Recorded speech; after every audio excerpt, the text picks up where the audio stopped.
Class 10th welcome once again. तो हम लोगों ने रिफ्लेक्शन ऑफ लाइट पढ़ लिया। अब थोड़ा सा हम लोग मैथमेटिक्स का एक चैप्टर पढ़ेंगे, फिर उसके बाद उस चैप्टर का जो सेकंड हिस्सा है रिफ्रैक्शन, उसको हम लोग कंप्लीट करेंगे। तो हमने सोचा है मैथमेटिक्स का सबसे बेहतर चैप्टर है कोऑर्डिनेट ज्योमेट्री। ये कोऑर्डिनेट ज्योमेट्री तकरीबन 6 से लेकर के 8 मार्क्स का आता है। ठीक है, खूब ध्यान से अगर आप देखेंगे तो चैप्टर नंबर 1 भी 6 मार्क्स का आता है और चैप्टर नंबर 2 से लेकर चैप्टर नंबर 5 ये अकेला 20 मार्क्स, ये चारों चैप्टर मिलकर 20 मार्क्स के आते हैं। यानी कि 26 मार्क्स के आपके सिलेबस कवर हो चुके हैं। 6 मार्क्स का ये रहेगा, यानी कि इस चैप्टर को पढ़ते ही आपके पास 32 मार्क्स का कंप्लीट हो जाएगा। आराम से पढ़ना है, कोई हड़बड़ी नहीं है। फर्स्ट टाइम जब भी किसी चीज को पढ़िए तो पूरे रिलैक्स से पढ़िए। बहुत सारे बच्चों के मन में रहता है कितना जल्दी हम सिलेबस खत्म कर लें। सिलेबस बस खत्म करने के लिए पढ़ेंगे तो बहुत आपको दिक्कत होगी। इत्मीनान से पढ़िए और रिवीजन उसको कई बार करने का प्रयास करिए। तो आइए देखिए कोऑर्डिनेट ज्योमेट्री में ये एक थोड़ा सा बैक हम चलते हैं। कोऑर्डिनेट 9th में कोऑर्डिनेट का बहुत सिंपल सा थोड़ा सा बस इंट्रोडक्शन था। मान लीजिए हमने यहां पर एक पॉइंट रख दिया P, तो इस P का हम कोऑर्डिनेट कैसे रखेंगे आपको मालूम होना चाहिए। किसी भी पॉइंट का कोऑर्डिनेट रखने के लिए पहले x फिर y का वैल्यू रखते हैं। तो ये जो पॉइंट रखा गया है, अब उससे आप वर्टिकल आइए और देखिए इसके सामने x का क्या वैल्यू पड़ रहा है, 2 पड़ रहा है। इसका मतलब है x का वैल्यू इसका क्या होगा 2, यानी ये ठीक ना, ये y एक्सिस से कितने दूरी पर है तो 2 यूनिट की दूरी पर है। और अब यहां से देखिए परपेंडिकुलर लाइन हम लेते हैं y के लिए, तो ये बता रहा है 4, तो यहां हम 4 लिख देंगे। तो यहां इसका मतलब है ये P पॉइंट जो है अगर इसको ड्रॉ करना हो तो ये जो दिया हुआ है इसकी मदद से हम आसानी से इसको ड्रॉ कर सकते हैं, समझ सकते हैं। जैसे मान लीजिए ये आगे बढ़ा और ये आगे बढ़ा, मान लीजिए दोनों मिलते हैं तो यहां पर Q पॉइंट हम मान लीजिए इसका नाम Q दे देते हैं।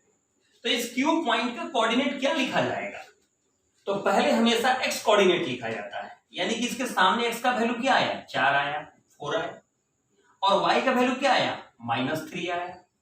दैट मींस q का कोऑर्डिनेट क्या बना 4, -3।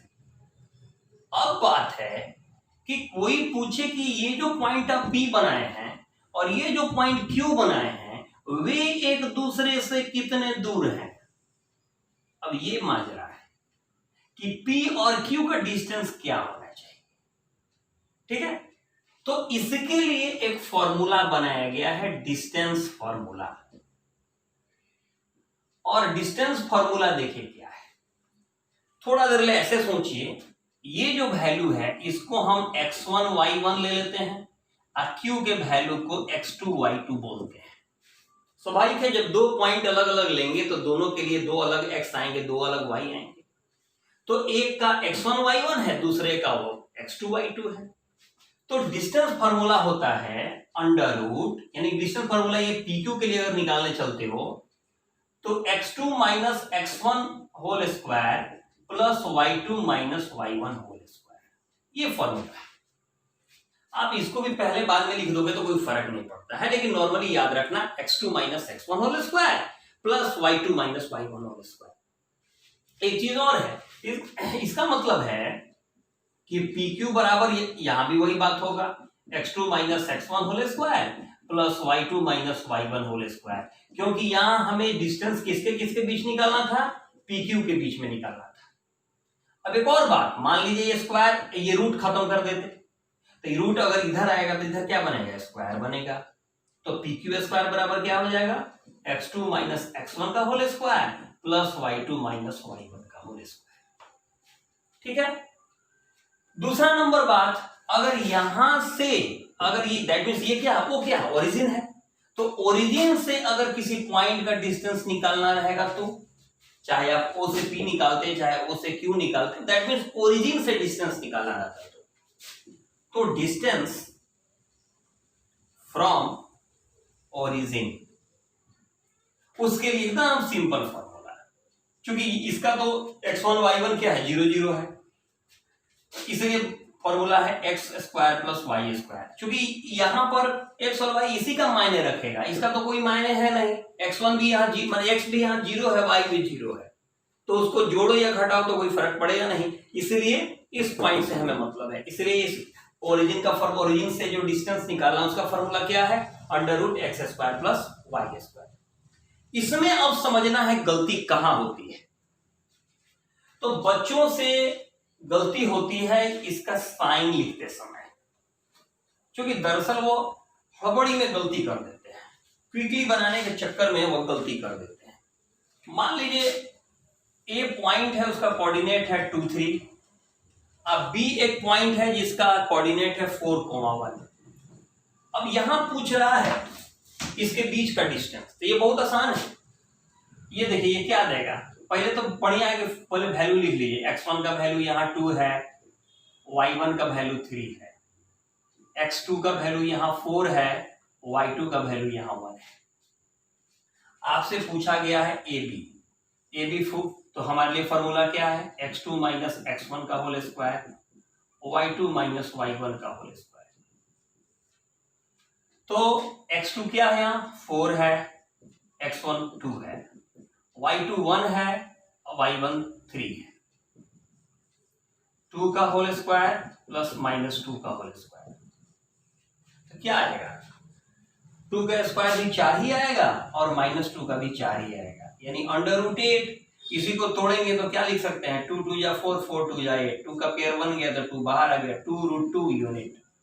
इसका मतलब है कि अगर ए का ये कोऑर्डिनेट हो, बी का ये कोऑर्डिनेट हो, तो उनके बीच का अगर डिस्टेंस निकाला जाए तो कितना निकलेगा, 2 रूट 2 यूनिट निकलेगा।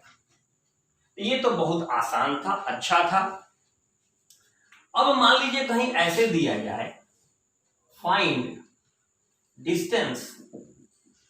डिस्टेंस ऑफ P, ठीक है, 12,5 फ्रॉम ओरिजिन से डिस्टेंस निकालना है।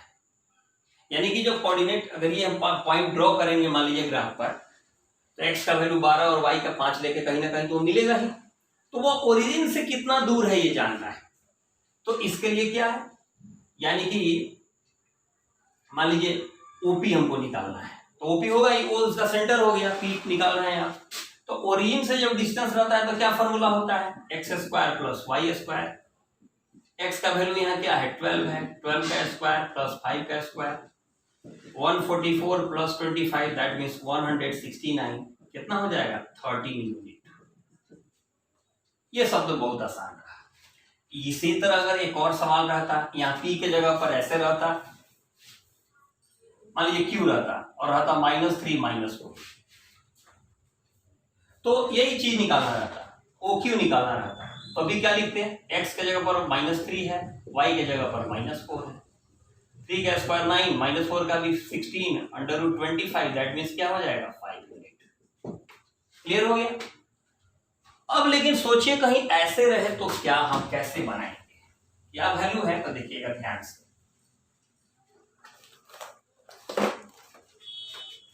मान लीजिए P का वैल्यू है -5,7, Q का वैल्यू है -1,3, ठीक है, हमें P2 वैल्यू निकालना है। तो पहले आप x1 x2 लिखने का प्रयास करिए। x1 का वैल्यू है -5, y1 का वैल्यू है 7, x2 का वैल्यू है -1, y2 का वैल्यू है 3। तो हमने पढ़ा है यहां पर क्या, x2 minus x1 whole square plus y2 minus y1 whole square. x2 कितना है यहां पर, -1 है। फिर हमें घटाना है, किसको घटाना है, x1 को, और x1 का वैल्यू खुद कितना है, -5। अब -5 के बाद -5 कैसे लिखेंगे, तो माइनस के बाद माइनस आएगा तो क्या हो जाएगा, प्लस। y2 3 है, इसमें से 7 को घटाना है, ये तो ठीक है। यही लिखने में गलती होता है, इसको केयर करना है, ये केयर कर लीजिएगा, गलती होना बंद हो जाएगा। फिर से देख लीजिए जिसको भी परेशानी।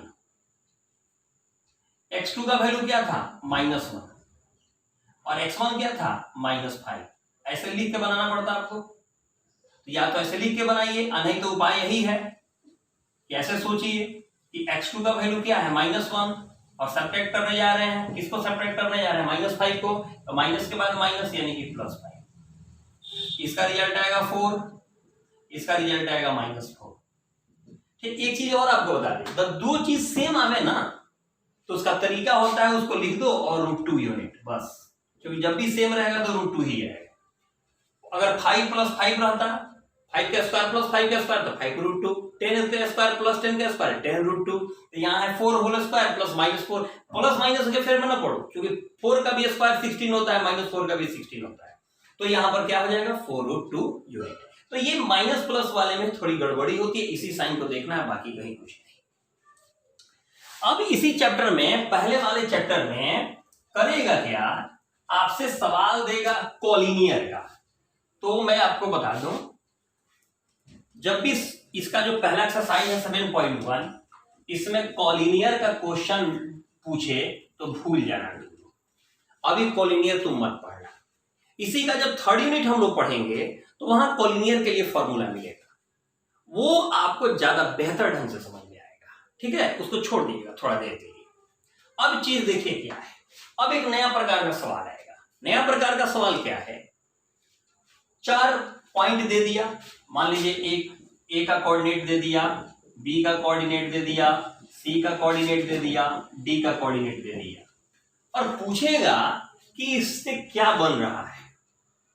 ठीक है, A B C D 4 vertices दे दिए जाएंगे किसी क्वाड्रिलेटरल के, और पूछा जाएगा क्या किस टाइप का क्वाड्रिलेटरल बन रहा है। तो एक बात जानिए पहले, अगर कहीं ऐसा हो कि चारों जो आप साइड निकाले हैं और चारों साइड का वैल्यू बराबर आ जाए, that means AB is equal to BC then equal to CD that equal to AD, और आप डायगोनल भी निकाले हैं और वे डायगोनल भी आपस में बराबर हो गए, तो किसी भी क्वाड्रिलेटरल के चारों साइड बराबर हो और दोनों डायगोनल बराबर हो, तो इसका मतलब है वह स्क्वायर बना रहा है। ठीक है, और चारों साइड अगर बराबर हो लेकिन डायगोनल बराबर नहीं हो, तो इसका मतलब है वो रोम्बस बना रहा है।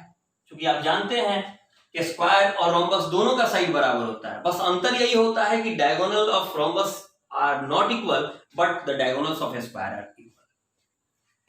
तो पहला रूल, दूसरा रूल, तीसरा रूल, अगर अपोजिट साइड बराबर हो जाए, AB इक्वल टू CD हो जाए और BC इक्वल टू AD हो जाए, दैट मीन्स कि अपोजिट साइड बराबर है। ठीक है, मान लीजिए ऐसे आप बना रहे हैं कोई फिगर ABCD, तो AB का अपोजिट क्या हो जाए CD, AB और CD बराबर आ जाए, BC और AD बराबर हो जाए, और संयोग से डायगोनल भी बराबर हो जाए। तो अपोजिट साइड बराबर हो और डायगोनल बराबर हो, तो इसका मतलब है कि वह रेक्टेंगल बनाएगा। ठीक है, लेकिन अगर अपोजिट साइड बराबर हो लेकिन डायगोनल बराबर नहीं हो, तो इसका मतलब है कि वह पैरेललोग्राम बना रहा है। बस इसको ध्यान रखना है। तो इसका मतलब इस तरह का जब भी सवाल पूछे आएगा तो आपको 6 बार डिस्टेंस फार्मूला का यूज करना पड़ेगा। यानी कि मान लीजिए कोई ऐसे ABCD दे दिया, मान लीजिए एक बार AB निकालने जाएंगे तो यहाँ एक डिस्टेंस फार्मूला का यूज करके AB निकालिएगा, फिर BC निकालिएगा, फिर CD निकालिएगा, फिर AD निकालिएगा, 4 हो गया। फिर AC निकालेंगे, जब AC निकालने जाएंगे तो ये x1 y1 देगा, ये x2 y2 देगा। फिर इसको निकालेंगे BD को, फिर उस समय क्या हो जाएगा, ये x1 y1 का कंसेप्ट दिमाग में रखना है, बस ये नहीं कि बार बार उसको लिखना है। और ये जो होगा, अगर ये x1 y1 देगा तो ये x2 y2 देगा। दैट मीन्स कि आपको 6 बार 6 चीज निकालना पड़ेगा, AB BC CD AD फिर AC फिर BD, यानी चारों साइड और दोनों डायगोनल। जब निकल जाए तब आप इस फॉर्मूले के हिसाब से देखिए क्या हो रहा है। ठीक है, जैसे मान लीजिए एक सवाल है, 5 नंबर क्वेश्चन में फोटो है, उसको हटाइए। 6 नंबर सवाल में देखिए, कह रहा है name the type of quadrilateral formed if any by the following points and given reason for the your answer. That means कि जब ये चारों जो वैल्यू दिया हुआ है, इसको पहले मान लेंगे कि ये ABCD का ये क्या है, वर्टिसेस है। फिर उसके बाद आप चारों निकालेंगे, तो अगर चारों साइड बराबर आ जाए, दोनों डायगोनल बराबर आ गया, मान लीजिए पहले वाले केस में, इसका मतलब है वो क्या क्वाड्रिलेटरल बनाएगा, वो स्क्वायर बनाएगा। क्लियर? तो ये रहा। अब देखिए एक और क्वेश्चन है,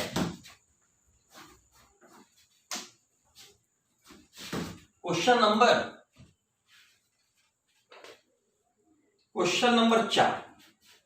इसमें क्या बता रहा है, check whether 5 - 2 6 4 and 7 - 2 are vertices of isosceles triangle। यानी प्रूव करना है कि ये आइसोसेलेस ट्रायंगल है। तो ऐसे सोचिए, let given vertices are A 5 - 2, B 6, 4 and C 7, -2। ये तीनों का आपने निकाल दिया। अब आप चलते हैं, आप ए बी निकालें। ए बी क्या, ए बी स्क्वायर भी निकाल सकते हैं। ऐसे हो जाएगा x2 - x1, तो चलिए इसका whole square plus y2 minus, तो माइनस के बाद माइनस है तो प्लस, दैट मीन्स क्या निकला 1 का स्क्वायर प्लस 6 का स्क्वायर, 1 प्लस क्या हो जाएगा 1 प्लस 36, बोलो तो क्या हो जाएगा 37। ये रहने देते हैं। फिर आइए उसके बाद हम BC स्क्वायर निकालते हैं। क्या हो जाएगा 7 - 6 होल स्क्वायर -2 - 4 होल स्क्वायर, ये हो जाएगा 1 का स्क्वायर, ये हो जाएगा -6 का स्क्वायर। क्लियर है कि 1 का स्क्वायर भी 1 होगा, इसका भी 36 होगा, दैट मीन्स क्या होगा 37। अब 2 37 निकल ही गया, लेकिन आप निकालिए थर्ड भी निकालना है, छोड़ना नहीं है, आप जरूर निकालिएगा। तो 3 बार आपने डिस्टेंस फार्मूला यूज किया, तो इस सवाल में देखिएगा कि ये दोनों का वैल्यू बराबर है, इसी का इक्वल नहीं आएगा। तो जब दोनों का बराबर है इसका मतलब क्या है, ये आइसोसेलेस क्या है, ट्रायंगल है। लेकिन कहीं पूछ दिया आइसोसेलेस राइट ट्रायंगल है, तब वहां देखिए क्या होगा।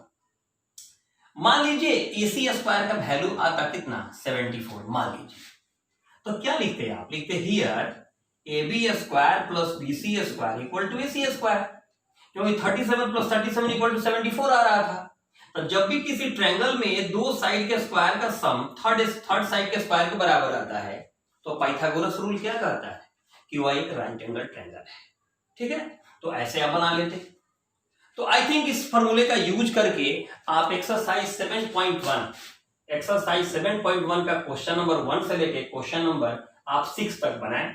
ठीक है, 6 तक ही बनाएं, कोई हड़बड़ी नहीं है। कल हम लोग आगे पढ़ेंगे। Okay, good night.